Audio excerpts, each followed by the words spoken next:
I'm Gloria Allred, and you're watching GVTV News. Thanks, Gloria, and I'm Randy Hansen. In today's world news headlines, out of Pakistan, Taliban gunmen kill over 100 at school. And in Australia, gunmen and 2 hostages killed after police stormed cafe. And U.S. faces deadline in James Risen press freedom case, and Supreme Court lets cops stop people based on ignorance of law. And in California, 25 arrested blocking police headquarters in Oakland, California. And Cleveland Browns' Andrew Hawkins defends T-shirt protesting police violence. And Congress passes bill requiring states to report police killings. In Sandy Hook shooting, victims sue maker of assault rifle. In Pennsylvania, shooter kills ex-wife and 5 of her relatives. And Senate confirms Surgeon General after months of NRA opposition. And Supreme Court rejects Arizona bid to limit use of abortion pill. And out of the Philippines, U.S. Marine charged with murder of transgender woman will remain in U.S. custody. And a report says federal police participated in attack on 43 missing students in Mexico. And largest immigrant detention center opens in Dilley, Texas. GVTV News is broadcast on Grass Valley Television, a division of Rural Counties Television Network whose focus is on community involvement. We also air on NCTV, but before these stories, GVTV News would like to thank one of our underwriters who supports your only visual video news media in Nevada County. That's right, it's us, GVTV News.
In today's first world news story, more than 100 people have been killed in Pakistan after Taliban gunmen attacked a military-run school in Peshawar. The death toll has reached 126, with at least 84 believed to be children. The Taliban has said it targeted children of military families in retaliation for Pakistan's anti-Taliban campaign in North Waziristan. Since June, at the urging of the United States, Pakistan has waged a massive offensive in the region, which coincided with the resumption of U.S. drone strikes. In Sydney, Australia, 2 hostages and gunmen have been killed after police stormed a downtown cafe and chocolate shop to end a standoff that lasted over 16 hours. The gunman was identified as an Iranian refugee named Manharan Manas, who was out on bail on charges of including sexual assault and being an accessory to murder of his ex-wife. Australian Prime Minister Tony Abbott said he had a long criminal record and said, what we do know is that the perpetrator was well known to state and Commonwealth authorities. He had a long history of violent crime, infatuation of extremism, and mental instability. Manharan Manas opposed Australia's role in the U.S.-led war in Afghanistan, had been charged with sending harassing letters to the families of the dead Australian soldiers. The Obama administration faces a deadline to decide whether it will attempt to force New York Times investigative reporter James Risen to reveal his source. In one of the most significant press freedom cases in decades, Risen has vowed not to testify in the trial of Jeffrey Sterling, who's accused of giving him classified information that revealed a botched CIA plot to disrupt Iran's nuclear program. Justice Department has signaled it may stop trying to compel Risen to reveal his source, but still subpoenaed him to testify at Sterling's trial. If he refuses, Risen could face jail time. Meanwhile, the Obama administration may try to force another journalist to testify in a trial over bombings by Al-Qaeda. Preet Bharara, an U.S. attorney in Manhattan, has asked Attorney General Eric Holder the thief, to approve a subpoena. 60-Minute producer Robert Bonham over his interactions with Al-Qaeda's press office during a bid to interview Osama bin Laden in 1998. The U.S. Supreme Court has ruled police officers can conduct traffic stops based on wrongful interpretations of the law. The case involved a man who was pulled over in North Carolina for having a broken taillight, even though the single broken taillight is not a violation in Northern Carolina. Police searched the man's vehicle and found cocaine, resulting in cocaine trafficking conviction. An 8-1 decision, the Supreme Court upheld the conviction, saying the officer's mistake was reasonable. In a lone dissent, Justice Sonia Sotomayor wrote, "One wonder how a citizen seeking to be law-abiding and structure his or her behavior to avoid these invasive, frightening, and humiliating encounters could do so." Ruling comes amid a mass protest over unpunished police killings of unarmed African Americans. On Monday in Oakland, California, at least 25 people were arrested and protesters shut down entrances in Oakland Police Department by chaining themselves to the doors and locking their arms together in a nearby intersection. One activist climbed a flagpole and raised a banner showing the images of African Americans killed by the police.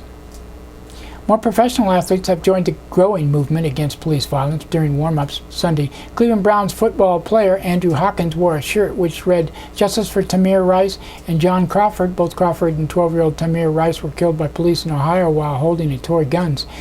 Cleveland's police union demanded an apology, calling Hawkins' protest pathetic and saying he should stick to playing football, but the Cleveland Brown team has refused to apologize. Hawkins defended his actions Monday, saying he was thinking of his 2-year-old son. He said, "The number one reason for me wearing the t-shirt was the thought of what happened to Tamir Rice happening to my little Austin scares the living hell out of me, and my heart was broken for the parents of Tamir and John Crawford, knowing they had to live that nightmare of a reality." Congress has quietly passed legislation requiring states to report the number of people killed by police. The move follows a Wall Street Journal report that found police killings are virtually impossible to track, with hundreds missing from the FBI tallies. The reporting requirement was previously passed in 2000 but expired in 2006. Relatives of the victims killed in the massacre at Sandy Hook Elementary School have filed a lawsuit against the maker of the gun used to carry out the shootings. The lawsuit accuses Bushmaster of wrongfully selling its AR-15 to civilians when it is designed for military uses, like penetrating steel helmets. The lawsuit came 2 years and 1 day after the shooting, which killed 26 people on December 14, 2012. Since then, according to Mother Jones, school shootings have occurred every 5 weeks on average in the United States. In Pennsylvania, police are searching for an Iraq War veteran suspect of killing 6 people in a shooting spree that spans 3 towns. Bradley William Stone remains at large after police say he killed his ex-wife and 5 of her relatives. The Senate has overcome opposition from the gun lobby to confirm President Obama's pick for Surgeon General. Vivek Murthy was tapped by Obama over a year ago, but the National Rifle Association held up his confirmation because he's had called guns a health care issue. At age 37, Vivek Murthy is the youngest Surgeon General and the first of Indian American descent. In a victory for reproductive rights, U.S. Supreme Court has let stand a lower court decision blocking an Arizona law which restricted the use of the pill form of abortion.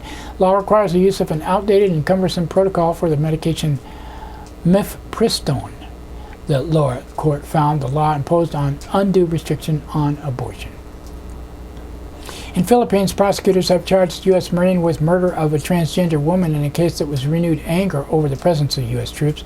Joseph Scott Pemberton is accused of strangling and drowning Jennifer Ladd in a hotel toilet after discovering she was a transgender.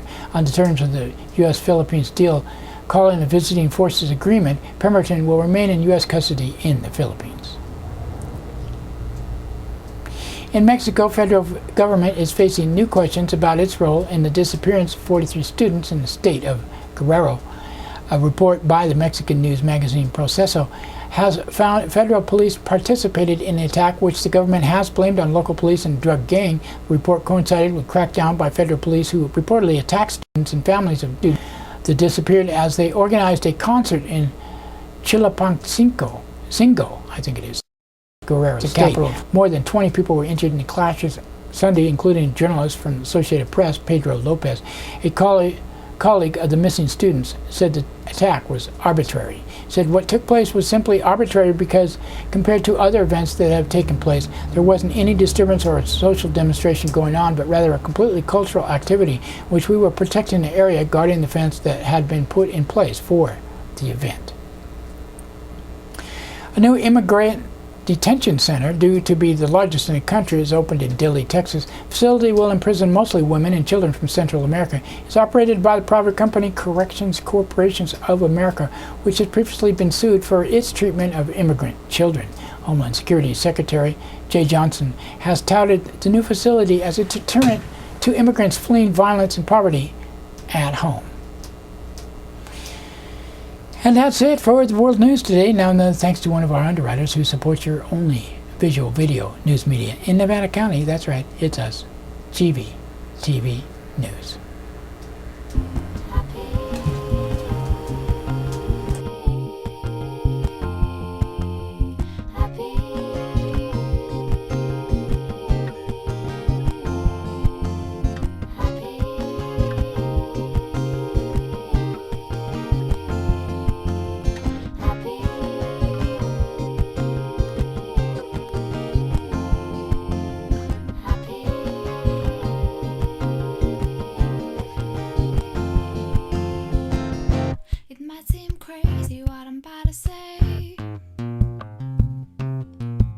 Sunshine, she's here, you can take a break.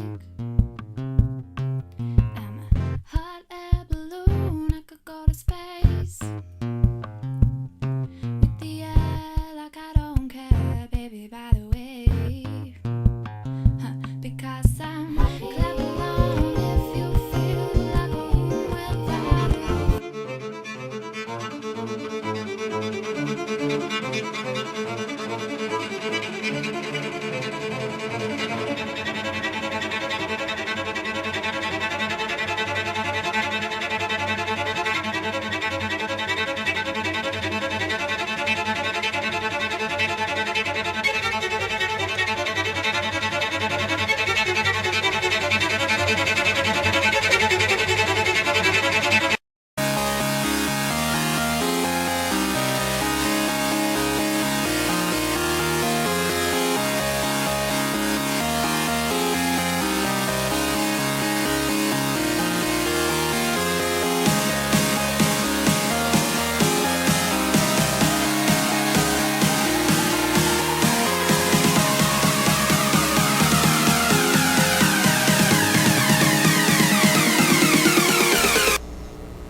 That's right, it's time for the police blotter. Pictures in the blotter not from these actual events, but used for visual aid only.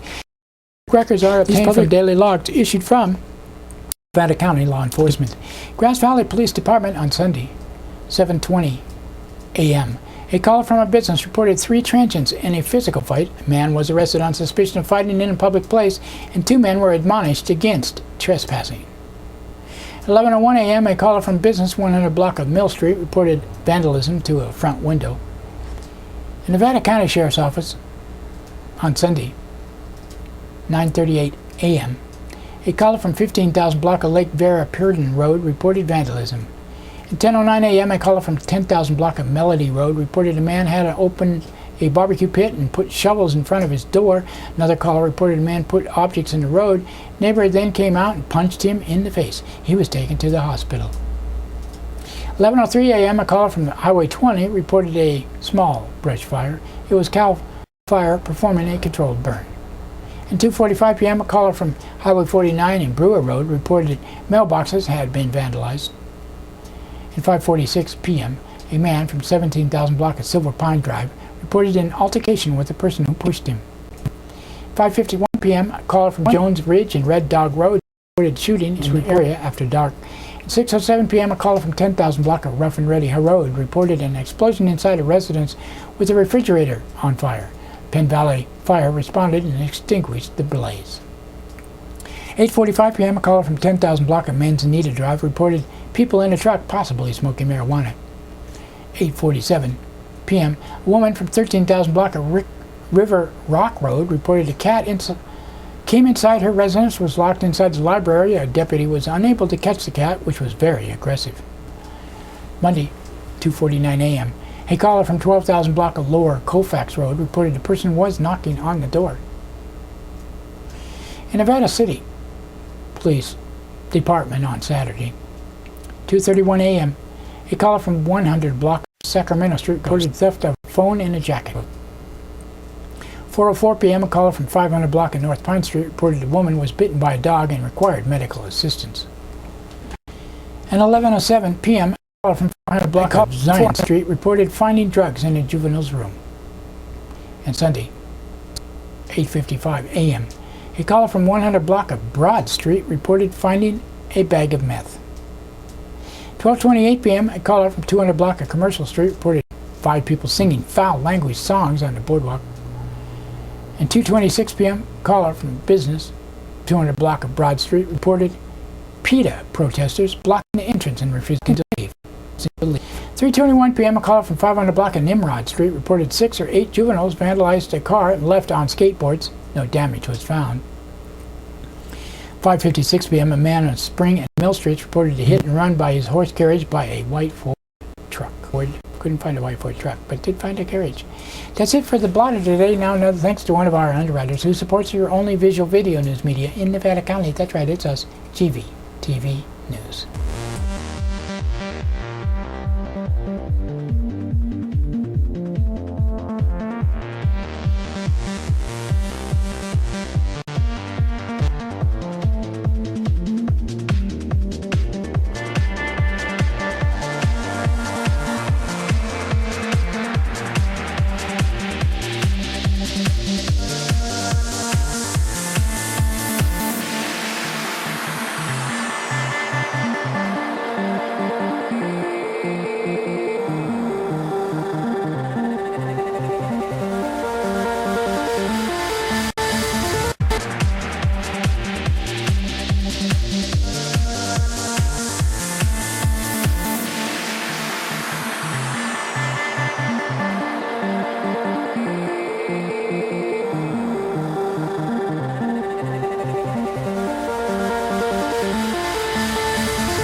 In today's local news headlines, a memorial set for a Nevada City man found at Rollins Lake. An hearing set next week in Penn Valley cell tower case. And our first story, family of Micah Eugene Cavallero, still struggling with the news that his body was found floating in Rollins Lake earlier this month after they reported him missing, characterized him as a voracious reader with a beautiful mind. Memorial service for Cavallero, 26, has been set for noon on Saturday at Grace Bible Church, Cedar Ridge. The Cavallero family expressed appreciation for the community support they have received and urged anyone who knew and loved Micah and his family to attend Saturday's service. The family has requested that the people who attend wear colorful clothing. Cavallero was a lifelong resident of Nevada County, said his brother Gregory. He attended Alta Sierra Elementary School, Union Hill School, and Nevada Union, and Sierra Mountain High Schools. Micah had a very special place in the hearts of his family and friends, Gregory wrote in a memorial to his brother. Those who knew him know how deeply thoughtful he was and how much he loved expressing himself. In his earlier life, he enjoyed playing soccer at Grass Valley Leagues. His competitiveness was balanced with cooperation, which his teammates remember to this day. Above all, he just loved the game. Gregory said his younger brother also was an avid and longtime paintballer. When he wasn't playing sports or going on adventures near Empire Mine, you could find Micah at the Grass Valley Public Library. He was a voracious reader throughout his life and enjoyed everything from classics to Dickens and Tolstoy to the thrillers of Clancy and King, he amassed a substantial collection of books from which he would read and take detailed notes. Reading was always a learning experience for him, both in context and syntax. He truly had a beautiful mind and thrived on structure and minute details. When he wasn't reading, he worked with his hands, drawing and sculpting in wood and clay. He enjoyed playing and listening to music and watching a wide variety of films and documentaries. Micah became a really talented machinist, said his father Hugh, and worked in Pioneer Saw Works for a time. Michael was living in Nevada City at the time of his disappearance, Gregory said, adding that he had been missing since approximately November 20th, until he was found December 8th. On his birthday, November 10th, Micah mentioned to Hugh that he was going to go traveling to find an area to relocate to.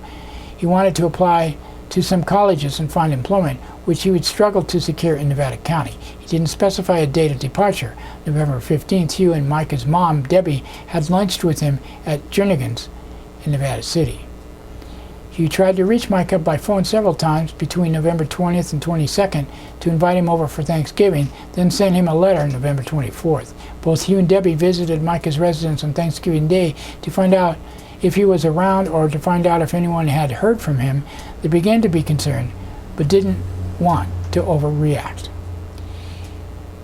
Hugh answered one call November 29th from an unknown caller with no one speaking on the other end, just static.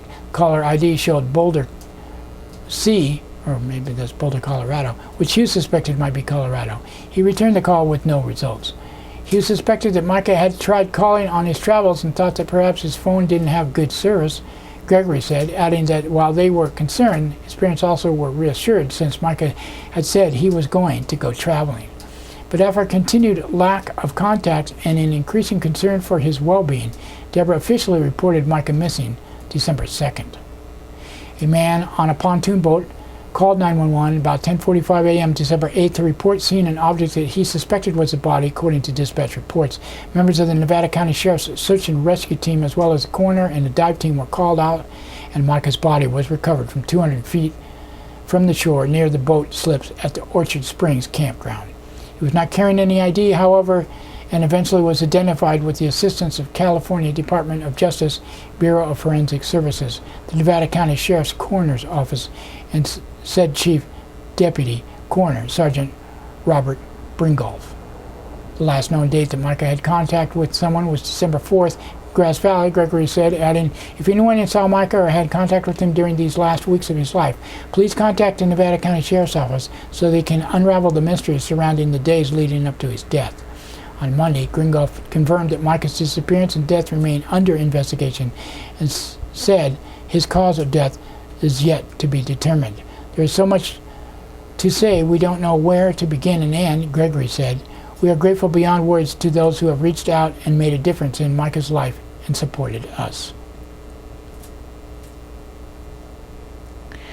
Attorneys for Nevada County and for Penn Valley couple will square off next week in an increasing hostile lawsuit over a building permit for construction on a ridge near a Verizon cell tower erected on Nevada Irrigation District property along Pleasant Valley Road. Lawsuit involved plaintiffs Juliet Erickson and Peter Lockyer versus defendant Nevada County.